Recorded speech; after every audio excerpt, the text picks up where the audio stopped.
옛날 옛적에 월스트리트가 주주 가치라고 부르는 것은 조작으로 여겨졌다. 기업이 자금을 들여 주가를 부풀렸다면 그것은 금융 천재성이 아니라 사기였다. 경영진은 체포되고 기업은 벌금을 물었으며 평판은 무너졌다. 오늘날은 정반대다. 자사주 매입, 즉 기업이 주가를 올리기 위해 자사 주식을 다시 사는 행위는 미국 기업의 가장 강력한 원동력이 되었다. 주식 환매는 시장을 부양하고 CEO 보너스를 부풀리며 단 하나의 신제품이나 일자리도 창출하지 않고 조 단위의 자금을 주주들에게 은밀히 이전한다. 그렇다면 한때 범죄였던 것이 어떻게 현대 자본주의의 중추로 자리 잡았을까? 돈과 권력, 역사가 충돌하는 금융사 속으로 들어오라. 여기서 보이는 것만큼 단순한 것은 아무것도 없다. 주식 환매의 역사는 한 차례의 붕괴에서 시작된다. 활기 넘치던 1920년대, 시장은 카지노처럼 취급받았다. 경영진은 자사 주가를 조작했고, 은행가들은 내부자 거래를 부추겼으며, 재물은 하룻밤 사이에 오르내렸다. 뉴욕 증권 거래소는 환상의 극장이었고, 모두가 주연 역할을 원했다. 1929년 대공황이 닥쳤을 때 호황을 부채질했던 속임수는 치명적으로 변했다. 기업들은 자사 현금 보유고를 이용해 주식을 매입하고 가격을 떠받쳐 투자자들에게 허위의 안정감을 주었다. 공황이 확산되자 생존을 위해 같은 기업들이 주식을 매각해야 했고, 이는 붕괴를 가속화했다. 1933년이 되자 자본주의에 대한 신뢰는 무너졌다. 공장은 문을 닫았고 은행은 도산했으며 실업률은 25%에 달했다. 대중은 더 이상 월스트리트나 자유시장이라는 개념을 신뢰하지 않았다. 이에 대응해 프랭클린 D 루즈벨트 행정부는 과감한 조치를 취했다. 자본주의의 규칙을 다시 쓴 것이다. 1934년 증권거래법은 증권거래위원회 SEC를 설립하며 한 가지를 분명히 했다. 기업이 자사주가를 조작하는 행위는 더 이상 용납되지 않을 것임을. 논리는 단순했다. 시장은 허영이 아닌 가치를 반영해야 한다는 것이었다. 이후 50년간 주식 환매는 사실상 불법이었다. 명칭상으로는 아니었으나 정의상으로는. 기업이 주가 조작을 목적으로 자사주를 매입할 경우 시장 조작 혐의로 기소될 수 있었다. 그리하여 반세기 동안 미국 경제는 이 같은 속임수 없이 성장했다. 기업들은 이익과 연구를 재투자했다. 공장들과 노동자들, CEO들은 거래자가 아닌 건설자였다. 주식시장은 회계적 정밀함이 아닌 산업적 힘의 척도였다. 완벽한 시스템은 아니었지만 생산적이었다. 그러다 한 가지 생각이 모든 것을 바꿔놓았다. 1970년 조용한 혁명이 시작되었다. 공장이 아닌 대학에서.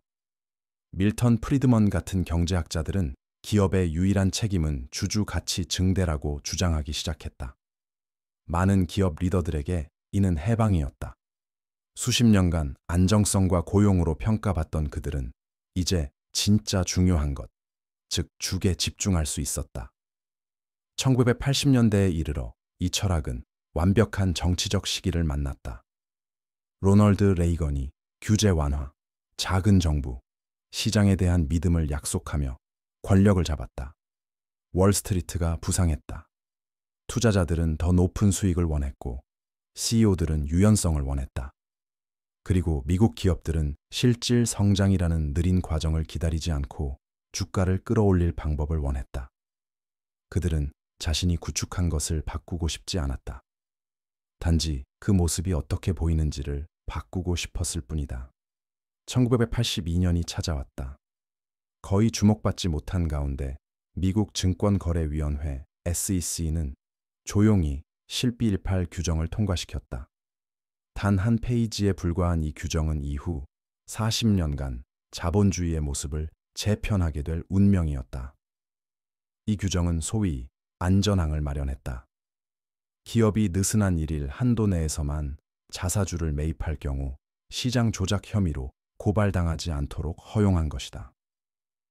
의회 토론도 공청회도 없이 레이건 혁명 한가운데서 미묘한 규정 변경이 이루어졌다. SEC는 단번에 규제 당국이 수십 년간 금지해 온 행위를 합법화했다. 기업이 주주에게 가치를 환원한다는 명목으로 자사 주가를 조작할 권리를 인정한 것이다. 그 결과는 즉각적이고 지각 변동을 일으켰다. 1982년 이전에는 기업이 자사주를 매입하는 경우가 드물었다. 배당금을 지급하고 연구에 투자하며 생산을 확대했다. 1982년 이후 자사주 매입은 폭발적으로 증가했다. 초기에는 연간 수십억 달러에 불과한 미미한 수준이었다. 그러나 곧 중독이 되었다. 1990년대에는 연간 1,000억 달러를 넘어섰고 2000년대에는 일반적인 기업 행태가 되었다. 2010년대에는 연간 1조 달러를 넘는 천문학적 수준에 이르렀다. 그 논리는 우아하면서도 치명적으로 단순했다. 기업이 자사주를 매입하면 유통 주식 수가 감소한다.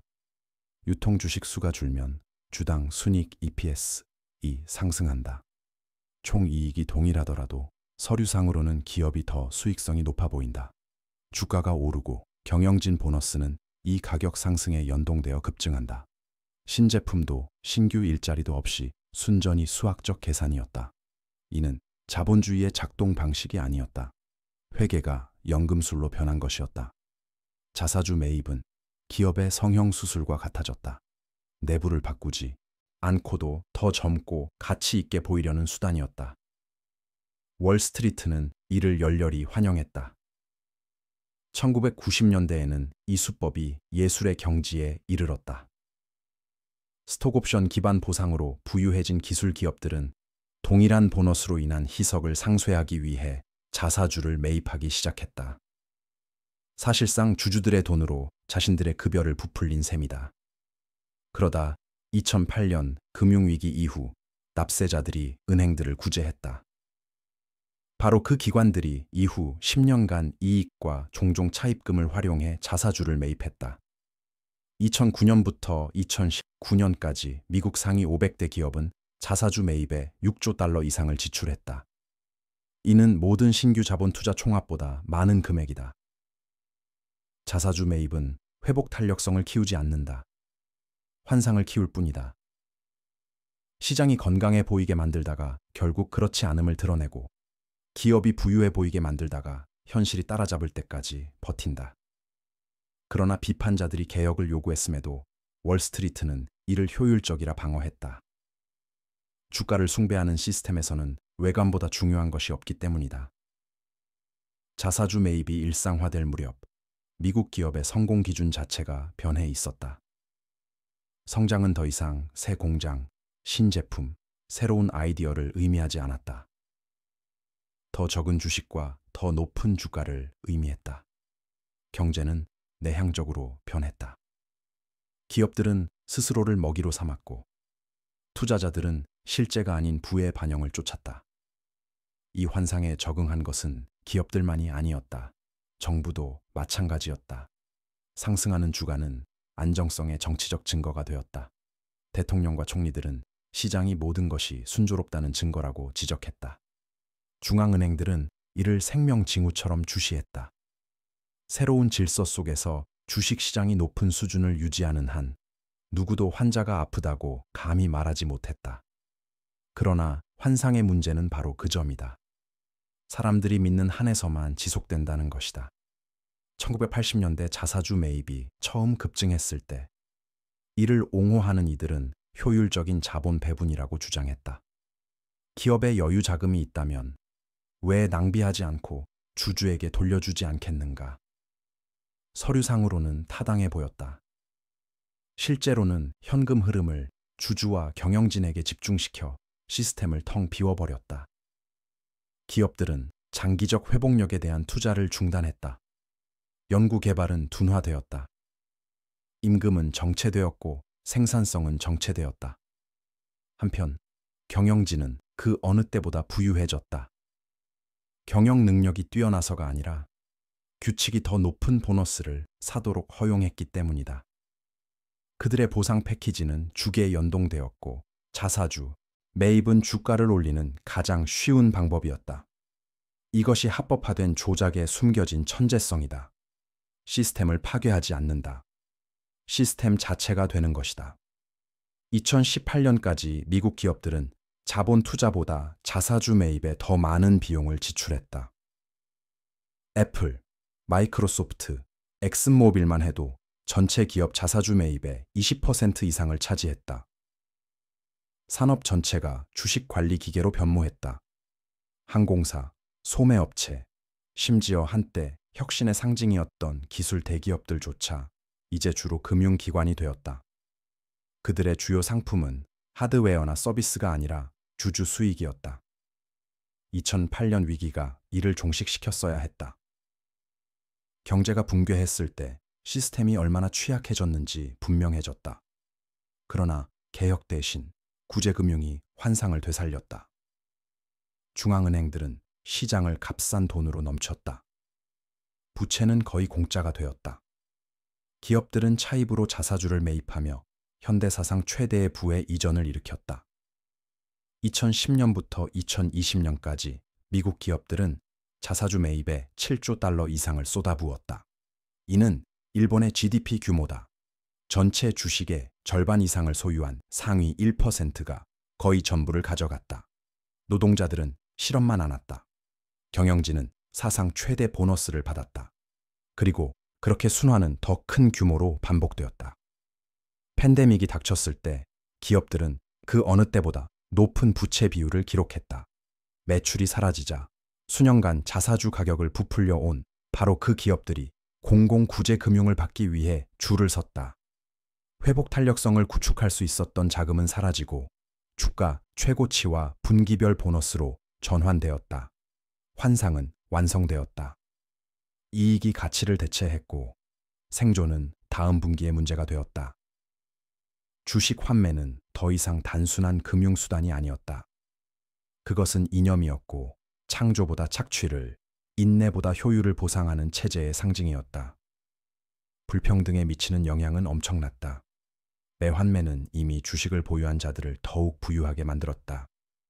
현재 주식시장부의 거의 90%를 보유한 미국 상위 10% 부자들 말이다. 나머지 대다수에게는 임금 상승률이 물가 상승률을 따라가지 못했고 비용 상승 속에서 저축은 잠식당했다. 번영으로 가는 사다리는 여전히 존재했다. 하지만 이제는 사다리의 간이 사라졌다. 이 불균형이 커질수록 시장은 자사주 매입에 중독되었다. 이는 단순한 번영의 결과가 아니었다.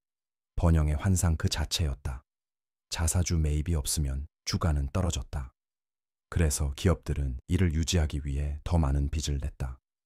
2010년부터 2020년 사이 기업 부채는 2배로 늘었고 대차대조표는 부풀어 올랐으며 이익은 끝없이 이어지는 것처럼 보였다.